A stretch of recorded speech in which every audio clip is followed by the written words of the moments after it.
Treviglio, sauvé par la Vierge. Bienvenue à Treviglio, une charmante ville de la province de Bergame en Lombardie. Surnommée la ville des cours pour ses nombreuses cours intérieures, Treviglio est un carrefour historique entre Milan et Bergame, riche en patrimoine médiéval et artistique.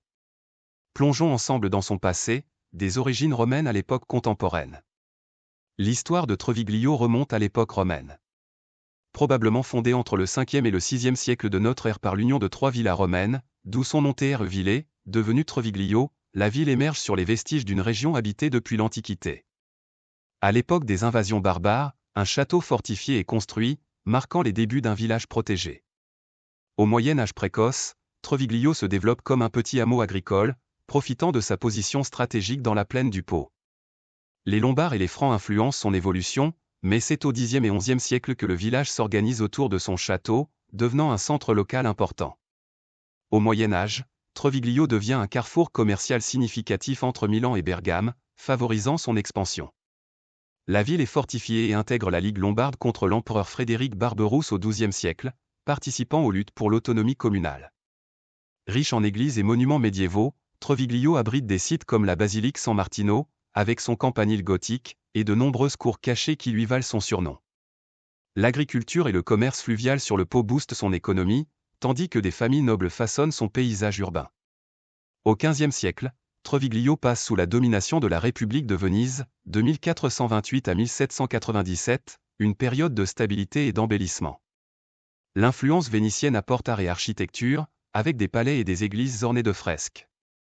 Le joyau de cette époque est le sanctuaire de la Madonna delle Lacrime, construit entre 1594 et 1619 après un miracle rapporté en 1522. Ce miracle survenu pendant les guerres d'Italie. Les troupes françaises menaçaient de détruire la ville.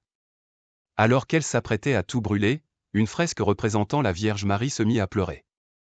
Les soldats, bouleversés, ont épargné la ville. Depuis ce jour, Treviglio célèbre chaque année le 28 février le miracle des larmes, Il Miracolo della Madonna delle Lacrime. Au XVIIIe siècle, après la fin de la domination vénitienne, Treviglio passe sous contrôle autrichien, puis napoléonien en 1797. Elle intègre la République cisalpine, marquant une ère de réforme. En 1860, lors de l'unification italienne, elle rejoint le Royaume d'Italie. Au XXe siècle, Treviglio devient un centre industriel et culturel. Elle subit les guerres mondiales mais préserve son patrimoine. Aujourd'hui, c'est une ville dynamique avec festivals artistiques et marchés, classée pour ses monuments historiques. Treviglio, avec ses cours secrètes, ses églises et son esprit lombard, reste un témoignage vivant de l'histoire italienne. Merci d'avoir regardé. Abonnez-vous pour plus d'histoires italiennes.